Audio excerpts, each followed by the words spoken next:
Hello দর্শক, সবাই কেমন আছেন? আশা করছি আপনারা সবাই ভালো আছেন। আজকে আপনাদের সামনে নতুন আরেকটি ভিডিও নিয়ে আসলাম। আশা করছি আপনাদের ভালো লাগবে।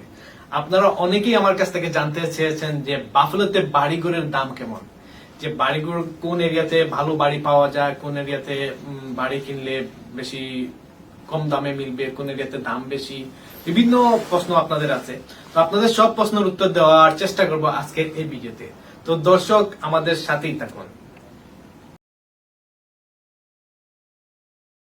দর্শক, আপনাদের সাথে আজকে পরিচয় করিয়ে দেব। আমি পরিচয় করিয়ে দেব না, উনি নিজেই ওনার পরিচয়টা বলে দেবেন।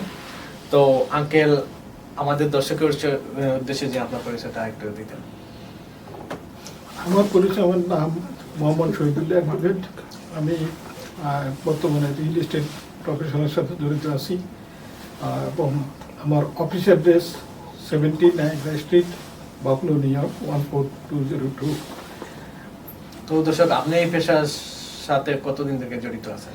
আমি এই পেশার সাথে মূলত বেশ কয়েক বছর, বাট বাফলোতে আমি 4 বছর ধরে এই প্রফেশনের সাথে ওতপ্রোতভাবে জড়িত আছি। এর আগে নিউ ইয়র্কে আপনি এই পেশায় জড়িত ছিলেন? জি, নিউ ইয়র্কে ছিলাম। তো দর্শক, উনি আগে নিউ ইয়র্কে এই রিয়েল এস্টেটের কাজ করতেন, এখনো বাফেলোতে এসে 4 বছর থেকে করে যাচ্ছেন।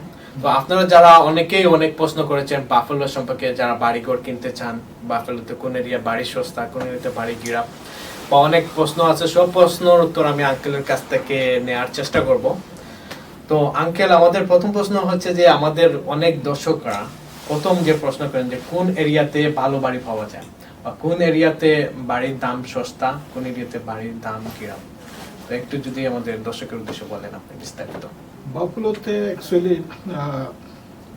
আমাদের বেশিরভাগ বায়ার বাফলোতে ইচ সাইড, যাদের ক্রয় ক্ষমতার অ্যামাউন্টের পরিমাণ কম, তারা ইচ সাইডে বাড়ি কিনতে চেষ্টা করে। আর যাদের একটু বেশি অ্যাবিলিটি আছে অথবা মর্গেজের মাধ্যমে কেনে, তারা ইউনিভার্সিটি এরিয়া অথবা উলিয়ান্সভিল, চিত্তোয়াগা এই সমস্ত এরিয়াতে বাড়ি খোঁজেন। তো বাট যাদের শুধু ক্যাশ টাকা দিয়ে কেনেন এবং ক্রয় ক্ষমতার অ্যামাউন্টের পরিমাণ কম, তারা কিনতে চাইতেছেন, চেষ্টা করতেছেন ইচ সাইডে। তো ইচ সাইডে এবং ইউনিভার্সিটি এরিয়া অথবা যে কোনো এরিয়াতে ভালো বাড়িও আছে, খারাপ বাড়িও আছে। মানে যে সমস্ত বাড়ি কাজ করাইতে হয় সেই সমস্ত বাড়ির তুলনামূলকভাবে আবার রেট কম। তো এই জন্য সমস্ত এরিয়াতে ভালো বাড়ি পাওয়া যায়, আবার কাজ করাইতে হবে এরকম বাড়িও পাওয়া যায়। তো সোজা কথা হচ্ছে, রেডি ফর মুভ যেসব বাড়ি, জি, এসব বাড়ির দাম একটু বেশি। সেগুলোর দাম, হ্যাঁ, বিশেষ করে ইস্ট সাইড যেগুলো বাড়ি আছে সেগুলোর দাম একটু কম। রাইট। ওয়েস্ট সাইড বা অন্যান্য সাইডের বাড়ি যেগুলো কম আছে। আচ্ছা, আমার এখন দ্বিতীয় প্রশ্ন হচ্ছে যে বাফেলোতে যদি কেউ মর্গেজের মাধ্যমে বাড়ি কিনতে চায়, সে কি ভাঙা বাড়ি মর্গেজের মাধ্যমে কিনতে পারবে? না, ভাঙা বাড়ি সাধারণত ওরা ইন্সপেকশন করে, ব্যাংক ইন্সপেকশন করাতে বাধ্য করে। ইন্সপেকশন করে যে সমস্ত বাড়িতে ত্রুটি আছে ওই সমস্ত বাড়িতে সাধারণত ওনারা মর্গেজের মঞ্জুর করে না আর কি। তো সেজন্য তাদেরকে উচিত অবশ্যই ভালো বাড়ি দেখা, যাতে মর্গেজটা অ্যাপ্রুভ হয়। আচ্ছা, মানে মর্গেজ দিয়ে আপনি বাড়ি কিনতে চাইলে দর্শক, আপনারা অবশ্যই রেডি টু মুভ ভালো বাড়ি কিনতে হবে। ভালো বাড়ি যদি আপনি কিনতে চান তাহলে মর্গেজের মাধ্যমে কিনতে হবে, কিন্তু ভাঙা বাড়ি মর্গেজের মাধ্যমে কিনতে পারবেন না। সেক্ষেত্রে ক্রেডিট ভালো থাকতে হবে। হ্যাঁ, ক্রেতা তার ক্রেডিট অবশ্যই ভালো থাকতে হবে। এবং সে অ্যাট প্রেজেন্ট অনেকে চেষ্টা করে, কিন্তু সে আবার আনএমপ্লয়মেন্ট নিতেছে, বাট ক্রেডিট ভালো, এক্ষেত্রে আবার মর্গেজ ইস্যু হইতেছে না, অ্যাপ্রুভ হইতেছে না। তো মেক শিওর সে মানে তার জব থাকতে হবে, তার জব মানে রেগুলার থাকতে হবে। আচ্ছা আচ্ছা। তো আঙ্কেল, আমি আরেকটা প্রশ্ন করি যে দর্শকরা প্রশ্ন করেন, আমি সকলে দর্শকেরা যে প্রশ্নগুলো করতেছি। তো অনেকে প্রশ্ন করেন কোন এরিয়াতে বাঙালি বেশি। বাঙালি অ্যাট প্রেজেন্ট মানে সর্ব এলাকাতেই আছে, তবে সবচেয়ে বেশি ইউনিভার্সিটি এরিয়ার কিছু অংশ, সাউথ সাইডের এবং ইস্ট সাইডে বেশিরভাগ বাঙালি একত্রে বসবাস করে আর কি। বাট এখন সর্ব এলাকায় কিছু না কিছু বাঙালি পাওয়া যায়, মোটামুটি হ্যাঁ, এটা আমাদের জন্য বাফেলোর একটা সব সুখবর। জায়গায় বাঙালি আছে, আছে। কিন্তু ইস্ট সাইডে একটু East বেশি side এ একটু আছে, বেশি, right. ফিল মোর ব্রডিয়ার সাইডে। আর এগুলোর কারণ হলো গ্রোসারি গুলা ইট সাইডে এবং মসজিদ গুলো যারা বাঙালিরা আমরা রিলেটেড, ওই মসজিদ গুলো হলো ইট সাইডে, ইস্ট সাইডে। যার কারণে একটু বেশি মসজিদ, লোক মাদ্রাসা। গড়ে উঠছে। জি, মসজিদ মাদ্রাসা, জি। তো দর্শক, আপনারা এই প্রশ্নের উত্তর জেনে গেলেন যে মসজিদ, মাদ্রাসা এগুলা ইস্ট সাইডে বেশি, বাঙালি গুসারি সবগুলাই ইস্ট সাইডে বেশি। এমনি বাফেলোর সব জায়গায় বাঙালিরা আছেন, কিন্তু ইস্ট সাইডে একটু বেশি। জি। তো দর্শক, আমরা আপনাদের নেক্সট প্রশ্ন নিচ্ছি। তো আঙ্কেল, আমাদের দর্শকের আরেকটা বিগ প্রশ্ন, যেটা হচ্ছে যে বাফেলোতে যারা বাড়ি কিনবে, বাফেলোতে মুভ হতে চায়, তাদের প্রথম চিন্তা যেটা হচ্ছে সেটা হচ্ছে বাফেলোতে জব আছে কিনা, বাফেলোতে জব পাওয়া যায় কিনা। সবারই একই প্রশ্ন, বাফেলোতে আসলে কি জব পাবো, জব কি অ্যাভেলেবল আছে? তো এটা ব্যাপারে কিছু বলুন। বাফেলোতে জব অ্যাকচুয়ালি অ্যাভেলেবেল আছে। বাফেলোতে জব নিয়ে কোনো চিন্তা করার কোনো কারণ নেই। আর কথা হলো জব ইনফরমেশনটা কোথায় পাওয়া যাবে, হয়তো ওনার সেটা জানা নাও থাকতে পারে। তো সে ব্যাপারে বাফেলোতে একমাত্র পত্রিকা বাফেলো বাংলা, বাফেলো বাংলা। ওটার শেষ দিকে যাইয়া ওনারা এক পৃষ্ঠাতে শুধু জবের ইনফরমেশন গুলা, লেটেস্ট কারেন্ট জব ইনফরমেশন গুলা দিয়ে থাকেন। এছাড়াও jobs.com এরকম একটা ইয়ে আছে, Website আছে। ওয়েবসাইট আছে, প্লাস একটা পত্রিকাও বের হয়, সাপ্তাহিক পত্রিকা। ওটা হলো শুধু জব ইনফরমেশন গুলা থাকে। ওটার নাম কি? সেটা বাফেলো জব ইনফরমেশন, Buffalo সেটা Job Information। আচ্ছা। ওখানে পাওয়া যায়। তো আর সব ধরনের জব এখানে আছে। কত হলো জবের ইনফরমেশন গুলা কোথায় পাওয়া যাবে, কার মাধ্যমে পাওয়া যাবে, সেটা একটু খুঁজে বের করতে হবে। ভালো কথা বলছেন। দর্শক, আপনারা জেনে গেলেন যে আপনারা বাফেলোতে আসলে কাজের অভাব নেই, বাফেলোতে যারা আছে সবাই কাজ করে।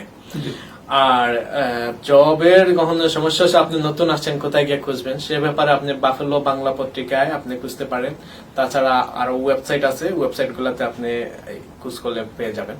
তো জবের অভাব নেই, তাই তো বলছেন? জবের অভাব নাই। সেটা কোনো ইনফরমেশন যদি প্রয়োজন বোধ করে কেউ আমার সাথে যোগাযোগ করতে পারে, আমি দিতে পারবো। আচ্ছা আচ্ছা, আঙ্কেলের সাথে যোগাযোগ করলে তিনিও জবের ব্যবস্থা করে দিতে পারবেন। আচ্ছা আঙ্কেল, আমার আরেকটা বিগ প্রশ্ন হচ্ছে, অনেকে বাফেলোতে বাড়ি কিনেছেন, জি, বাড়িতে ভাড়াটি আছে কিন্তু ভাড়াটি ভাড়া দেয় না, right. এই ব্যাপারে কি করা যায়? এটা চরম সত্য। এট প্রেজেন্ট এমনও আছে যে আমার কাছে কিছু ক্লায়েন্ট যারা 9 মাস ধরে ভাড়া পাইতেছে না। বিশেষ করে কোভিড এর পর থেকে প্রেজেন্ট গভর্নরের কমান্ড অনুযায়ী কেউ ভাড়া সবাই বন্ধ করে রেখেছে, বাট গভর্নর বলেন না যে ভাড়া দিতে হবে না, কিন্তু তারা সুযোগ নিতেছে যে ডিসেম্বর পর্যন্ত তাদেরকে ইভেক্ট করা যাবে না, এরকম একটা সার্কুলেশনের কারণে গভর্নর কোমর, তো তারা ওই সুযোগটা নিতেছে। আচ্ছা, আমি দর্শকদের একটু ক্লিয়ার করি। দর্শক, আপনারা যারা ভিডিওটি দেখতেছেন, এটা শুধু 2020 সালের যে লকডাউন ছিল করোনার কারণে, Right. তার জন্য যে ডিসেম্বর 2020 সালের হ্যাঁ ডিসেম্বর পর্যন্ত যে জি। ভাড়া নেওয়া যাবে না, নাকি বের করে দেওয়া যাবে না, এরকম? না না, তাদেরকে ইভেক্ট করা যাবে না, আচ্ছা, বাট ভাড়া না দেওয়ার জন্য কোনো অর্ডার নেই। ভাড়া ওরা ইচ্ছে করে যেহেতু ইভেক্ট করা যাবে না, ওই সুযোগটা নিতেছে তারা। সুযোগটা নিতেছে, অনেকে ভাড়া দিতেছে না। জি। বাট 2021 সাল থেকে কি ওদেরকে ইয়ে করা যাবে? বাট গভর্নরের আরেকটা সার্কুলার আছে, যারা কোভিড এর কারণে জব হারাইছে, ভাড়া দিতে পারতেছে না, তাদেরকে 5 মান্থের ভাড়া দেওয়ার জন্য সুযোগ দেওয়া হয়েছে। কিন্তু তাকে প্রমাণ করতে হবে যে সে কোভিড এর কারণে কাজ হারাইছে এবং সে ভাড়া দিতে পারতেছে না। সে ব্যাপারেও আমরা ইচ্ছা করলে তাদেরকে, যদি ওরকম কোনো ট্যালেন্ট থাকে যে কোভিড এর কারণে সে জব হারাইছে এবং ভাড়া দিতে পারে নাই, তাদেরকে আমরা হেল্প করতে পারবো। সে 5 মান্থের ভাড়া সেসব ভাড়াটিয়াদেরকে আপনি হেল্প করতে রাইট পারবেন। রাইট। কিন্তু বাড়িওয়ালাদের কি ধরনের হেল্প করেন? বাড়িওয়ালাদেরকে এখন আমরা নোটিশ দিতেছি, যারা ভাড়া দিতেছে না তাদের বাড়িওয়ালার পক্ষে, এবং সেই নোটিশ এর মেয়াদ শেষ হওয়ার পরে মামলাও ফাইল করা যাইতেছে, কিন্তু এখন এই মুহূর্তে হিয়ারিং ডেটটা পাওয়া যাইতেছে না। আচ্ছা, তো সম্ভাবনা জানুয়ারি থেকে হিয়ারিং ডেট পাওয়া যাবে। 2021 সালের জানুয়ারি মাস থেকে হিয়ারিং ডেট পাওয়া যাবে। পাওয়া যাবে সম্ভাবনা আছে। জি। তো এখন 2021 সালের আগ পর্যন্ত কেউ ভাড়াটিয়া বার করতে পারবে না, এটা টেকনিক্যালি 2020 সালের ভিতরে। রাইট। আচ্ছা, ঠিক আছে। তো দর্শক, আমরা জেনে গেলেন যে ভাড়াটিয়া যারা তাকে ভাড়া দিচ্ছে না তাদেরকে বের করা যাবে, কিন্তু 2020 সাল পর্যন্ত 31শে ডিসেম্বর পর্যন্ত বের করা যাবে না। কিন্তু 2021 সাল চলে আসলে তাদেরকে হিয়ারিং ডেট পাওয়া যাবে। তো সে ব্যাপারে আঙ্কেল কাদের কাছ থেকে আসতে হবে? আমি আমার ভাড়াটিয়া বের করবো, আমি কার কাছে যাব? সেটা ওয়েবসাইটে দেখতে পারে ইলেকশন লয়ার কারা কারা আছে। আর আমি নিজেও ওই প্রক্রিয়ার সাথে জড়িত আছি, আপনিও এই কাজ করেন। আমিও হেল্প করতে পারবো। তো দর্শক, আপনারা জেনে গেলেন, আপনারা যারা অন্য কোথায় যদি যেতে না পারেন সমস্যা নেই, আমাদের আঙ্কেল এই পার্টি উনি হেল্প করেন, ওনার কাছে আসলে উনি ইয়ে করে দেবেন। আঙ্কেল, আপনার ফোন নাম্বারটা যদি একটু বলতেন। আমার ফোন নাম্বার 347-247-3289। এই প্রশ্নটা হচ্ছে যে বাফলোতে অনেকে বাড়ি কিনছেন, বাড়িতে কাজ করাবেন।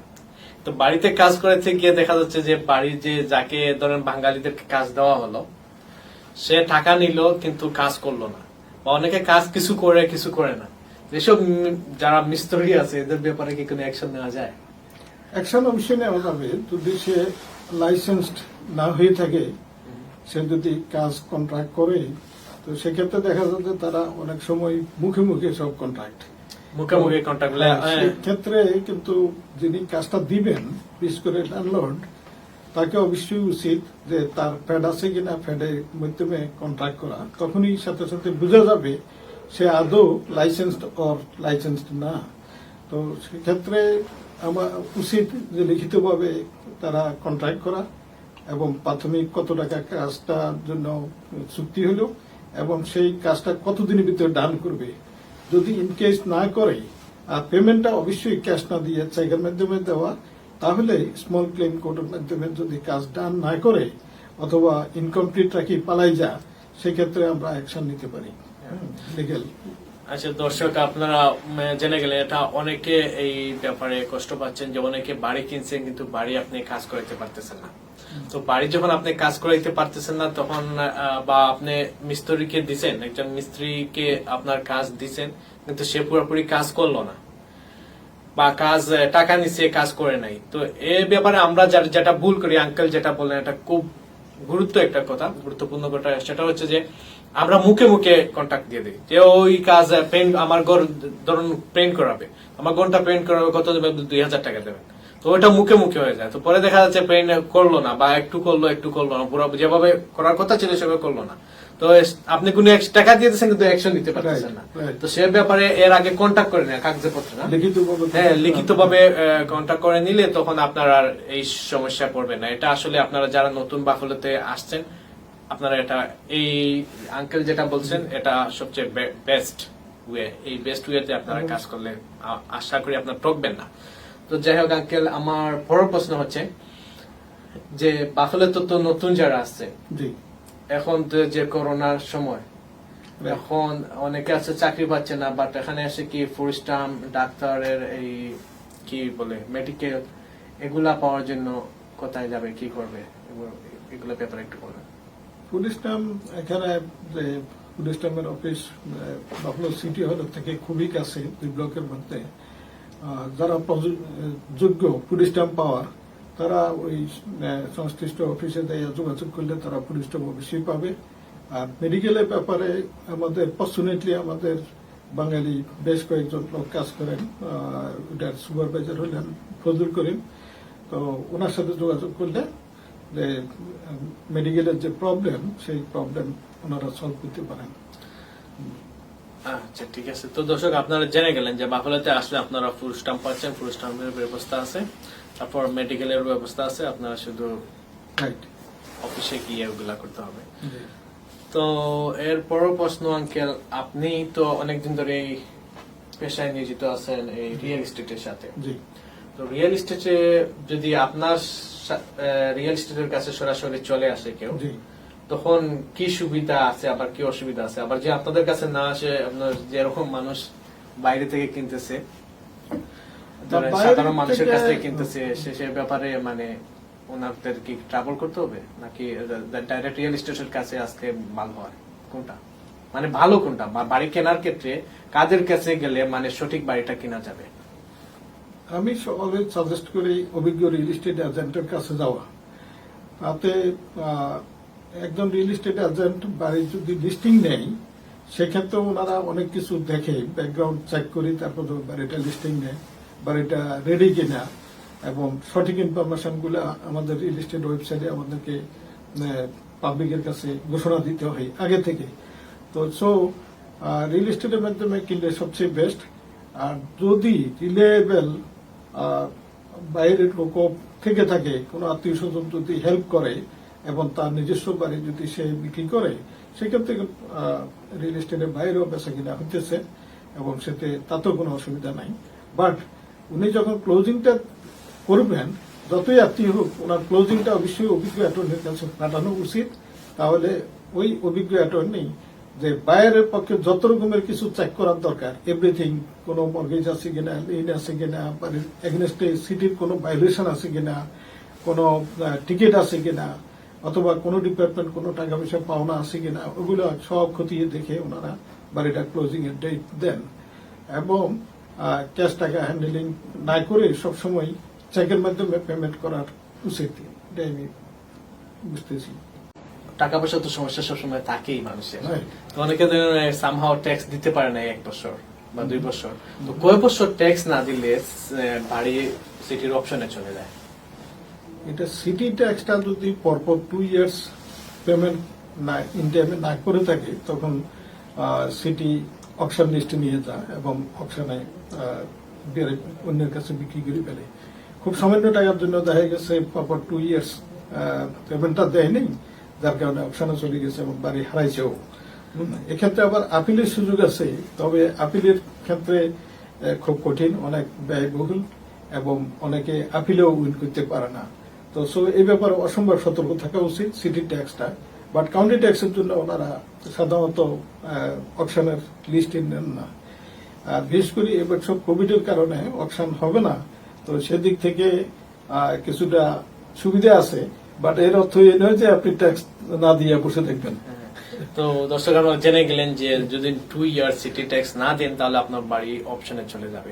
এটা কিন্তু অনেকে জানেন না, যারা জানেন না জেনে গেলেন আজকে। আঙ্কেল, আরেকটা প্রশ্ন হচ্ছে যে কোন এরিয়াতে বাড়ি কিনলে, কোন এরিয়ায় মানে ট্যাক্স বেশি, কোন এরিয়ায় ট্যাক্স কম? সাধারণত দেখা যাচ্ছে ইট সাইডের বাড়ির দাম কম এবং সেখানে ট্যাক্সও কম। ট্যাক্সে কম। তুলনামূলকভাবে যে সমস্ত এরিয়াতে বাড়ির দাম বেশি, যেমন এমাস্টে, বাপলসে অনেক বেশি ট্যাক্স, সিতুয়াগাতে অনেক বেশি ট্যাক্স। আবার সাথে সাথে এই ট্যাক্স বেশি হওয়ার কারণ হলো তাদের নিরাপত্তার ব্যবস্থাটাও অনেক বেটার, তো সেই জন্যই তাদের ট্যাক্সও বেশি। ঠিক আছে, ভালো প্রশ্ন। আপনারা জেনে গেলেন যে বাফেলোর আসলে ইস্ট সাইডে বাড়ির ট্যাক্স কম আছে, এখনো বাড়ির দাম কম, বাড়ির দামও কম, সেজন্য বাড়ির ট্যাক্সও কম। কিন্তু এমাস্ট জি, বা চিটগাতে বাড়ির ট্যাক্স অনেক বেশি। উইলিয়ামসভিল। আচ্ছা আচ্ছা, ঠিক আছে। তো আঙ্কেল, আপনি কি ওই রিয়েল এস্টেটের বাইরে আপনি কি আর কোনো কাজ করেন? আমি আসলে মূলত দেশে, বাংলাদেশে প্র্যাকটিস করতাম, ল প্র্যাকটিস করতাম। সেই সুবাদে এদেশে আসার পরে আমি সবসময় যে সরাসরি অ্যাটর্নি হইতে না পারলেও যে সমস্ত কাজগুলা, সার্ভিসগুলা দেওয়া যায়, সেই সার্ভিসগুলো আমি নিউ ইয়র্কে সবসময় দিয়ে আসতেছিলাম এবং এখনো আমার বেশিরভাগ ক্লায়েন্ট নিউ ইয়র্ক থেকেই আসে। তো সেক্ষেত্রে আমি ইমিগ্রেশনের কিছু ইনফরমেশন সহযোগিতা করতে পারি, ফর্ম ফিল আপ করতে পারি, ইমিগ্রেশন অনেক কাজ করি এবং নোটারি পাবলিক করি। আচ্ছা, তারপরে আপনার এই যে ইভিকশন এবং ক্লোজিং এর ব্যাপারে আমি সর্ব রকমের হেল্প করতে পারি। ক্লোজিং এর বাড়ি closing এর আমার ব্যাপারে। নলেজ আছে, বাট আমি অভিজ্ঞ অ্যাটর্নির মাধ্যমে করাই, কিন্তু বেশিরভাগ কাজ আমি নিজেই তাদেরকে হেল্প করি যে দ্রুত ক্লোজিংটা করে দেওয়ার জন্য। তো সেই জন্য অনেকগুলো সার্ভিস আমার পক্ষে দেওয়া সম্ভব। আপনি শুনছি ট্যাক্স ফাইলও করেন নাকি? জি, ট্যাক্স ফাইল করি এবং ট্যাক্স ফাইল আমি 2008 সাল থেকে করে আসতেছি। আচ্ছা, তো প্রতিনিয়ত ট্যাক্সের ক্লায়েন্টও আমার কাছে আসতেছেন। আচ্ছা, ঠিক আছে। তাহলে দর্শক আপনারা জেনে গেলেন যে আঙ্কেল কে কি কাজ করেন আমাদের জন্য। তো দর্শক, আপনাদের অনেকগুলো প্রশ্নের উত্তর দেওয়ার চেষ্টা করলাম আজকে। আপনাদের যদি আরো প্রশ্ন থাকে আমাদের কে আপনারা জানাইতে পারেন। আপনাদের প্রশ্নের সবগুলো উত্তর আপনাদের অন্য একটা ভিডিওতে নিয়ে আসার চেষ্টা করব। তো দর্শক, আজকে এই পর্যন্তই। আপনারা সবাই ভালো থাকবেন। আঙ্কেল, আপনাকেও ধন্যবাদ আপনার মূল্যবান সময় দেওয়ার জন্য আমাদেরকে। আপনাকেও ধন্যবাদ। ইনশাআল্লাহ ভালো Thank you. থাকবেন দর্শক, আপনারা সবাই ভালো থাকবেন, সুস্থ থাকবেন, আর নতুন অন্য একটা ভিডিওতে দেখা হবে। আল্লাহ হাফিজ, আসসালামু আলাইকুম।